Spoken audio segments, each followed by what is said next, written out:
Hey guys, thought I would give just a general update video. I'd call this a vlog, but more or less I'm just covering a lot of bases that have come up lately.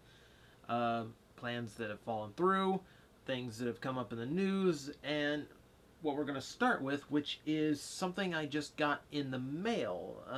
My new friend Chance sent me something, and I wish I had opened it on camera. I didn't get the chance, unfortunately, because I'll be honest, I've been trying to record this vlog for, I just said I was going to call it an update. Now I'm calling it a vlog. This video. I am trying to record this video for the last 3 or 4 days. Just cannot get the time to do it as it is. It's currently the middle of the night, and I have to do it now because I know in the morning things are going to be rough. I'm not going to be in the mood to shoot anything tomorrow. You know, and that's why there's been a big lack of reviews lately. It's just because this place is a nightmare lately. It's just, I don't know. I've told you guys, bad things going on. Bad things still going on. It's not slowing down, letting up. I'm trying to work on stuff in the brief gaps of peace I have. You know, I have to do this in the middle of the night just to record a vlog just for a little bit of peace and quiet now. So, nothing like dire. If it was something like, you know, okay, people need to know this is why this and this is happening, I'd tell you. Right now, no. So, don't freak out or worry about it. It's just really hard it's really challenging to find time to actually get things done right now. Working on it. So, in the meantime, here's what's been going on, and it starts with a box. And unfortunately, like I said, the box I had to open because we were doing the WTF at TFW podcast, and I didn't want to have that. I didn't want to sit on that for 2 weeks because I didn't want to forget it. So I had to go ahead and open it. But here are the contents, and this is really cool. The first thing is that's a ConstructBots Starscream. I don't pick up ConstructBots often. In fact, I think the only ConstructBots I've ever gotten, I've gotten for free. But I do enjoy goofing with them when they do come into my life in one way or another. This is just the basic Starscream, and I'm actually surprised. He's got a lot of, you know, just one of the little sets has a lot of custom elements to it. It's actually quite neat. You can see this is not the standard transformation. I've goofed with him quite a bit. So he's neat. I actually quite like that. But that's probably the most minor thing that came in. This was especially cool. This is a book on old Japanese toys, specifically tokusatsu toys. So you look through here, and there's just all kinds of stuff from Ultraman, and there's Hokkaider from the Kikaider series. You know, these are all like 60s, 70s, you know, some 80s toys. A lot of stuff. Now, there's Amazon and Stronger, of course. Tackle's in here too. Tackle's got like a full page picture if I can find it quick enough. You know, but there's all kinds of stuff in here. It's, you know, a lot of tokusatsus I've never heard of. This is one of my new favorites. That bike is badass. I want that bike. That's Aztec Kaiser, a tokusatsu based on pro wrestling. There's just so much insane stuff in here. It's all over the place. And it's hilarious because the most fun part about this is finding errors.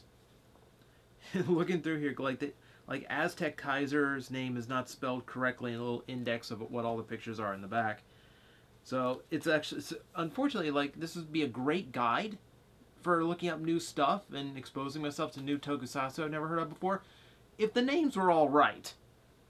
So it takes a little extra leg of research just to figure out what the picture's from.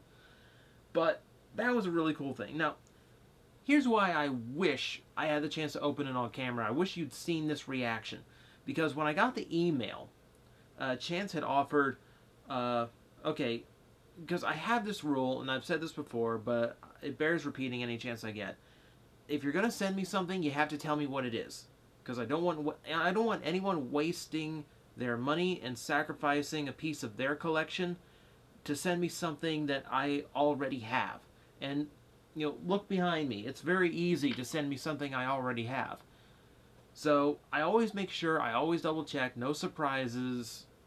You have to tell me what's in there, at least to a reasonable degree. So he told me it was, ConstructBot, book on Japanese toys, and a mask. And I'm thinking, well, yeah, it's about Halloween time.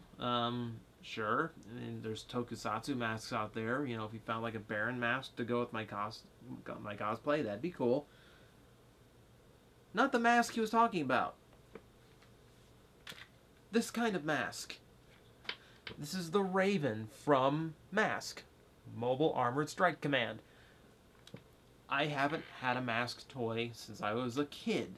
This floored me, because I was so expecting some plastic thing I wear on my face, and I get a Raven, a transforming seaplane, Corvette, and it's awesome. Like, it's one of like the coolest all-around mask toys out there. Absolutely random. Absolutely love it. So thank you so much, dude. This made my day. No driver, no like disc launcher, but all the springs still work. All the gimmicks still work. So at some point I want to complete that. I really do. Maybe we might shoot a review for it, just because it's so random to have something like that. What was cool? Now I don't know if it could get him in trouble, but needless to say, he salvaged these at his job. Like, these were put in as donations that he just decided, no, these have to be saved, and they ended up in my house, which is absolutely awesome. Like, I love that. Like, seriously, if like you're working any kind of salvage job and you find something like this, and this right here, this is like the perfect thing to find for someone like me. So that was just incredibly cool. I love looking through all the photos on this thing. That was cool. That was really cool. So thank you for that. Sorry I couldn't open it on camera, but a lot going on. Now, other things. See, I guess I start with the thing that keeps coming up. I've gotten so many messages about this. I've gotten tweets. I've gotten posts on my Facebook page. Have you seen Masterpiece Star Saber? This thing's already up for pre-order right now, and now is when everyone is telling me, hey, have you seen this? Because I get news sometimes, even in the internet age, some news travels slowly, I guess. I know people are just trying to be helpful, because nobody knows nobody out there knows everything I know.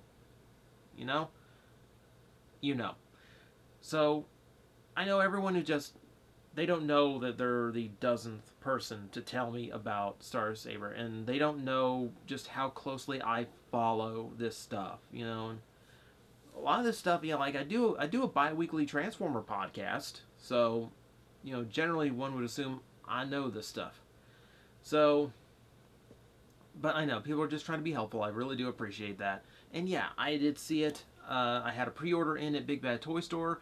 Hobby Link Japan put it up for cheaper, so my pre-order is now there. I cannot wait. As people know, that is my absolute, favorite Japanese G1 character. That was my holy grail. It's right there in the shelf behind me. Same one I reviewed. The Masterpiece toy is bigger than that, and it still has all the gimmicks intact.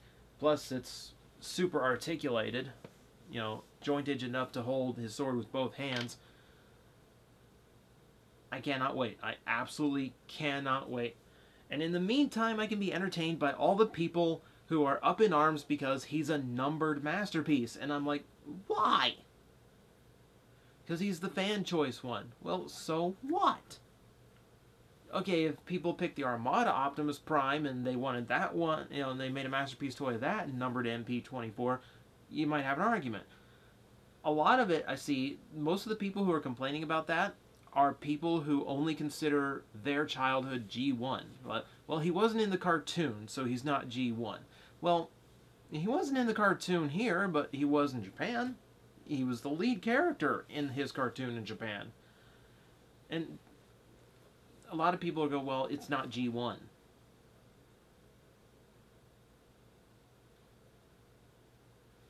Okay, let's get some of this right here. The term G1 is derived from Generation 2, the Transformer line in the early 90s of all repainted Transformers. Before that, the original Transformers was Transformers. No one called them Generation 1 in 1984. So, by definition, anything G1 is, or anything before G2 rather, is G1. That's how it works. So, yeah, Star Saber is G1, even if he wasn't part of your childhood. Because keep in mind, Transformers Masterpiece with the MP24 numbering system, that is Japan's G1. That's Japan's toy line. Right? So, they're basing it off of what their G1 canon is. And their G1 canon has Star Saber. You know, if he comes here and as an American release, maybe you can get a little bit iffy about that. But no one's making you buy it. It's just a number. You know, if you're up in arms because you collect all the numbered Masterpiece toys, that means you already bought Convoy twice. MP01 and MP04. Same toy, except one comes with a big box. You know, I consider that a little bit more egregious than a Victory character being in a G1 line. You know, when it comes to the other toy recently announced for Masterpiece, Exhaust, I'm kind of with you, because that's a Diaclone character, and that one in particular was not a G1 character because it's before even G1. That said, you knew they were going to reuse Wheeljack, and it was either that or Action Master Slicer. Which, by the way, Euro G1, still G1, even if it wasn't in America. So that one is kind of weird to me that's a numbered release. That one I kind of equate to G2 Sideswipe, where it's a modification. It's a modification into a vaguely different character. That one's kind of weird to me as far as the numbering goes. But even then, it's just a number. Who cares? You know, I much prefer that, a Masterpiece of a Diaclone release, over just some lame, obscure repaint. Because those are really the only two options you have when it comes to Wheeljack. So at least they went with the option that really did use that original G1 toy mold. So I think it's the better of two directions here. And it gives the, well, the number also gives, I love how the Marlboro car is named Exhaust. That's already hilarious. I like that. That's clever. You know, even though, you know, of course it's a cigarette company, so Marlboro's not on the toy anymore anywhere. Good. So I love that they named it Exhaust. And I like that they named it Decepticon. Of course, the cigarette car is a Decepticon. So it gives Masterpiece another Decepticon. It gives them a normal-sized Decepticon as opposed to like the giant ones for Starscream and Megatron. So I'm all in favor of this. I think it's a really clever reuse of the Masterpiece toy, and I actually like the color scheme, and I like the head. I like that weird head mold he came with. So I think it's great, you know. So I'm sorry if people are upset because they numbered them, but they're just numbers. You know, they're just toys, people. Calm down. Now, if you want to get mad at toys, I got something to get mad about. So, I've said on here before, I've had a plan for my Gaim toys. Let them all come in, then plan what I'm going to do with them. You know, now that I have like this full Team Baron cosplay going, I can do something a little bit different. I don't want to do a storyline because I know that bugs people, but I want to make it a little bit more than just, you know, standard toy review fare, especially now that we're so late into Gaim. The toys, you know, the reviews now are really only going to be good for people going on the aftermarket for these things, which is still extremely important because the aftermarket on these things is a nightmare, which I've been finding out. See, in the past, especially with the last few series, you know, Forza and Wizard, all those toys and collectibles were pretty easy to find. They produced them to saturation across the board, from collectibles to belts. Not so with Gaim. Some of Gaim's stuff was like one-off, like one-run toys that were just so hard to come by, and I don't know why. Like, they used to like have one last run of all the most popular stuff at the end of the line, just to, like one last cash in. They haven't done it now, and the prime example, and to preface this, this is the hardest I've ever struggled in order to get a toy line. Gaim has just been like, unless you were just like on it and, you know, and just grabbing it every single one that came out as soon as it came out, it's next to impossible to get a full set of Loxy. It's next to impossible to get all the DX toys. You know, I got in late because, you know, the street, you know, the breakdancing and the fruit padlocks was really hard for me to cave and give a chance to. You know, even if I like the show, they're still so silly. There's an old adage in pro wrestling that says it's not the gimmick that gets the wrestler over, it's the wrestler who gets the gimmick over. It means that what character they give you to play out is not designed to make you popular. What you do with it and how well you do with that character is what will make it popular. A good example of that is an old wrestler named Big Vito, who in the WWE, or F at the time, I can't remember if it was F at the time, probably not, it wasn't that long ago, they made him wrestle in a dress, which is like the dumbest gimmick ever. But he sold it so well. The crowd was entertained. He looked like he was so into it, and the audience started to love this guy. You know, it was something that he was given that was meant to fail, and it didn't fail because the guy made it work so well. That is what Gaim has done. It has given a good explanation for why these padlocks look like fruit. It's given a good explanation as to why the belts are designed the way they are. It's given explanation to all the motifs that the toys have got going on. All around, it's done so good at making this all make sense and work. It's made me want damn near everything they made. You know, if you've followed me on Twitter, I posted a ton of pictures of just me swapping around armors in the arms change line because I love that arms change line. And you know, talking about limited release again, I am so annoyed that I can't get the extra armors, the Legend arms, the Pine and Ichigo arms, and all those extras that they sold, just the arms sets themselves. One run, and now it's like $50 for two arms changes. Really? They're plastic fruit. I'm not going to pay $50 for 2 plastic fruit just so my Gaim can have, you know, a strawberry armor. But it's all been really fun. And it's been really frustrating. I don't want to say how much I paid for Blood Orange, for example. If you look on eBay, you know how much Blood Orange goes for. What I got for Blood Orange was ridiculous, but it's still extraordinarily overcharged for what it is. The one that took me the longest was Cherry Energy, which I said that on Twitter, and someone said, "Oh hey, looks like this is the closest you'll get." And it's a picture of him holding his Cherry Energy Lockseed. Dick move. Haha, look what I got. Neener, neener. Yeah, yeah, yeah, yeah.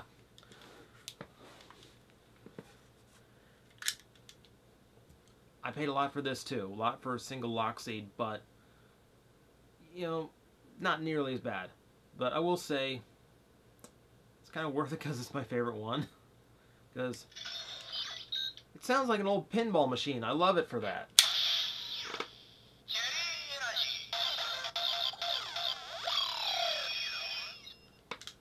It is so different from everything else in the line. I love it. But it took me forever to get a hold of those. And then problems came up. Because a lot of this stuff... Because, well, for starters, there's all the crap with the scammer. So that set it back months. And then there was my middleman in Japan who did a lot of the digging for this stuff for me. And he got me pretty much everything. I've got a Muso Saber. I've got the DJ gun. I've got a lot of the lock seeds. We hit a snag. Budo, one of the main lock seeds. You know, the grape. For those who watch the more literal subs. When he bought it, he made sure to get a listing that had both that and the faceplate.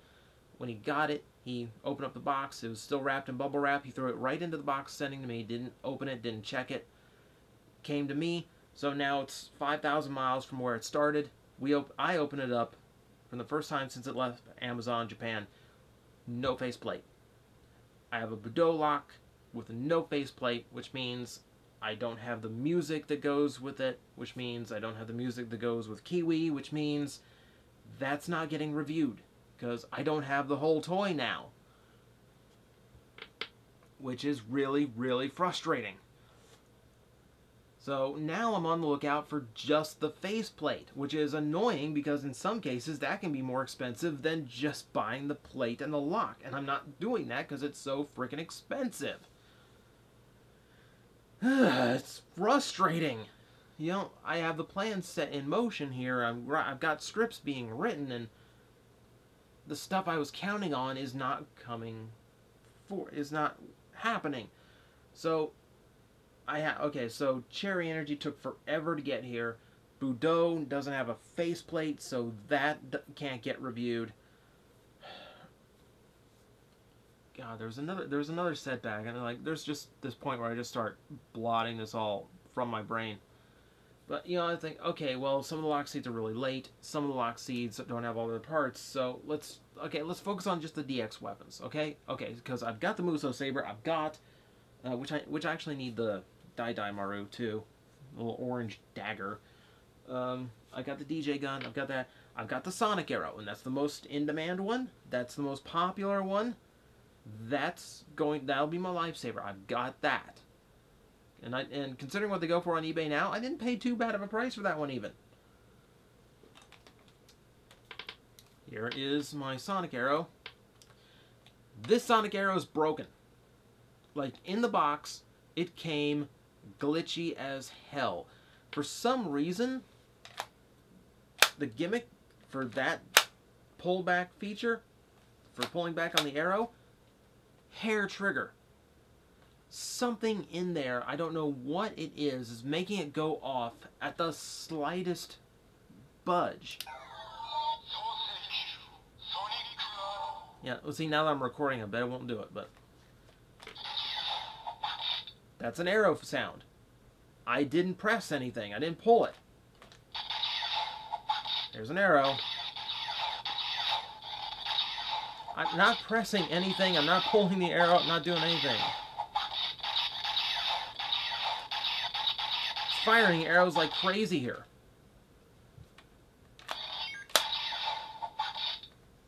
It does that when I'm trying to activate the slashing sounds. It does that when I'm trying to put in the lock seed. Sometimes it'll do that when I pull the string back. And sometimes it'll think I'm pulling the string all the way back and leaving it that way when I'm not even touching it. As it is, this thing is unreviewable because I can't get consistent performance out of it. You know, it could take me hours just to shoot a 10-minute video for that thing just to get clean audio and clean examples of the features.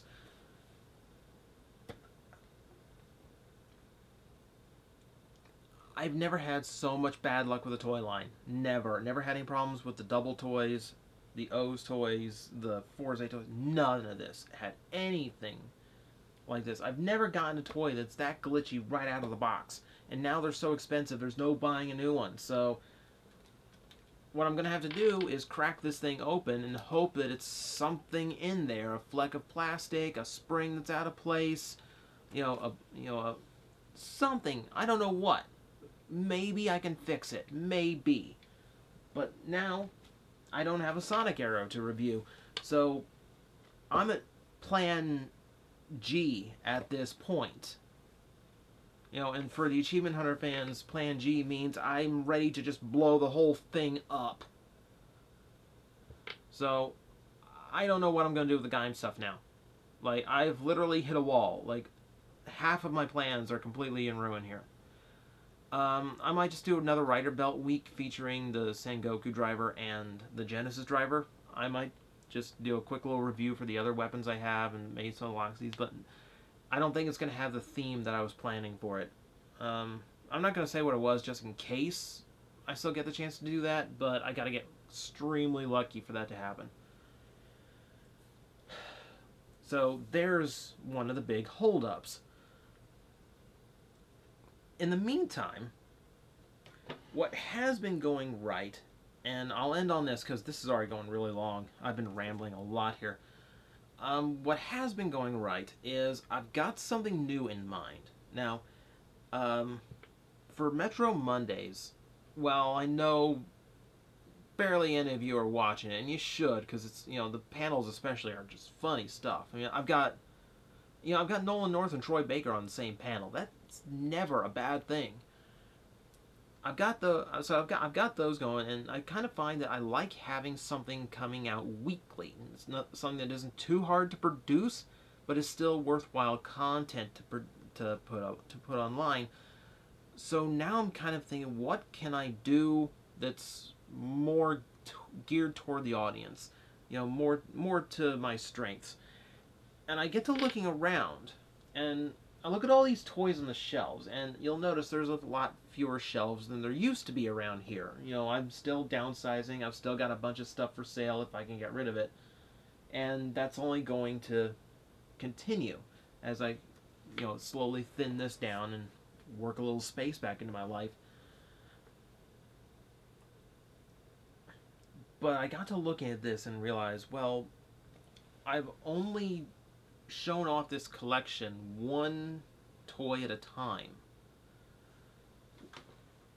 which is kind of frustrating when I'm trying to figure, well, I've got so much to work with. I've got so many things I could talk about, but a lot of it is really older toys that don't have much relevancy to talk about right now. Just things that are either too small to make a full video for. It's just subjects I'd like to talk about that can't be encompassed in a review, like collector things. So what I've decided to do, those occasional videos I make touring the collection, I kind of want to do a series for that. Just kind of a toy tour of the room to kind of pick out a select group, something that's relevant to a particular topic, and just go over why that is special to me. And there'd be a little bit of an interactive element to it. There'd be a new subject every episode. And they shouldn't be too long videos. I'm thinking 10-15 minutes per episode here. Now, the big thing is the episodes are already pre-picked. I already know all the topics and the toys I want to talk about. They are in a patterned order. They are specifically chosen so that one flows into the next, flows into the next, flows into the next. And I don't know what day they're all going to come out, but they're always going to come out on the same day, sometime in the evening when everyone's out of school or work. So I'm trying to get all of those ideas together. I'm trying to compile them into something. Right now it's 26 episodes, so at one a week, 6 months that this thing will be going on continuously. So I know people are going to go, well, talk about this or that. Well, odds are it's already in the list, and even if it isn't, it's going to have to wait to see if I want to do this again at some point, if I want to do like a season 2. But for now, it's a concept in my head. I'm not quite sure when it's going to debut. I had to make sure everything I picked out has enough material to talk about, make sure it all meets this 10 to 15 minute time range that I'm considering. And a lot of it I have to make sure I don't just get all rambly. Because a lot of this stuff has story to it. And a lot of this carries heavy opinions with it. And you might notice that when I get heavy on opinion, I tend to just go. And I don't want this to be scripted. I want this to be bullet pointed, so it has a little bit of focus, but not scripted, so there's some honesty in my voice and what I'm talking about. So that's the plan right now. Like I said, I don't know exactly when it's going to debut. This is why you follow the Twitter, the Facebook page. I will announce it there when all my ducks are in a row, when the first episodes are shot, because I'm going to... the way I plan this, I could probably shoot, like, I don't know, 10 episodes on one sitting. So, I got to get a lot of the technical stuff out of the way. Intro, outro, that kind of thing. So, when that happens, I'll let you guys know. It's kind of the big project that's kind of taking up my brain right now. And as for normal reviews, that will come when, the thing about the toy tour is it's going to be fairly easy to produce, no script writing, just me and a camera, sit down, talk for 15 minutes, and I'm done. That's a full episode's worth of content. Easy. The toy review, that's, that's the research on the toy to make sure I got all the gimmicks right. Carefully examining the toy for all the little features and details that I like. Scripting out the review, planning the shots, recording the review, which takes dead silence. Not easy to get around here. Recording the shot, recording all the different shots, the editing. It's a lot more time. So, which is in precious little supply here. I've got less time to produce material than I have ever. And I don't know when that is going to let up. Hopefully soon, because I know I've still got a lot of commitments to get to. I've still got a lot of things I need to get back to. I need to get back to Plastic Attic. I need to get back to TJTV. It's all time permitting right now, and there's not much time here. So, as always, I am hopeful that things will get back on track. And in the meantime, I've got a lot of stuff to plan out. I've got a lot of stuff on the back burner that needs to come to the front burner now. It's kind of an exciting time. Like, I got the idea to do something weekly just because, well, I like doing it for the MetroCon videos. And the original idea, I will go ahead and say this and I'll end on this. The original idea was to do it with the Lego Play feature, because you guys know, if you haven't heard of this, it's basically Netflix or GameFly for Lego sets. Monthly fee, rent your Lego, get it, get it in the mail, build it, disassemble it, send it back. They send you something else from your wish list. Cool, but every advertisement I ever saw for this thing said, oh, $15 a month, and they had pictures of the Death Star and the Super Star Destroyer, these over 1,000-piece sets, and going, that's really affordable, that's really good. Wait a minute. The $15 a month plan gets you small sets, well, no more than 200 parts. Okay, 25. That gets you the medium-sized sets. Your average Lego sets that usually retail about $30 to $40 if you if you go to a store for them. Okay, if I want a Death Star, how much am I paying every month? $39. That's almost my cell phone bill. So, and then there's the problem, well, I gotta get back to a post office, which, if anyone does business with me, getting into a post office is not easy for me. And then there's the risk of missing parts, which the first set they sent me was missing a few pieces and actually had pieces from other sets in it. On top of that, they also, the set that I got was like number 7 on my wish list. I'm like, okay, if I can't get sets consistently with all the parts that are the sets I actually want, then I don't see the value in doing this. Like, I don't need this service in my life, despite how good of a service it sounds like. So that's what coined the idea, because I thought, well, if I could get one in every week, do a quick video, send it back, and get another one in time to produce the next video, that'd be a cool little thing, because I don't do Lego. You know, so this would be a nice little subset. It didn't work out. You know, and odds are I'd only continue it if the video's paid for the service itself, and it's just not. So we're not going to worry about it. So I do want to do the weekly thing. We'll do the toy tour thing instead. So like I said, 6 months worth of weekly content. It shouldn't be too hard for me to produce. I can produce, like, I just sit down and like hammer out 10 episodes at a time in this thing.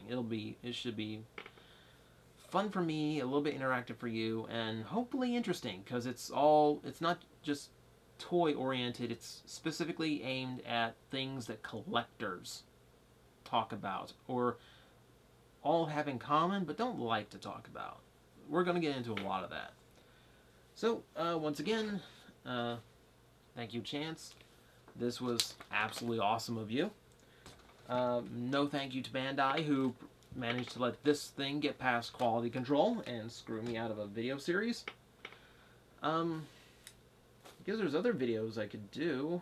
Other toy lines where I can make a whole series of videos.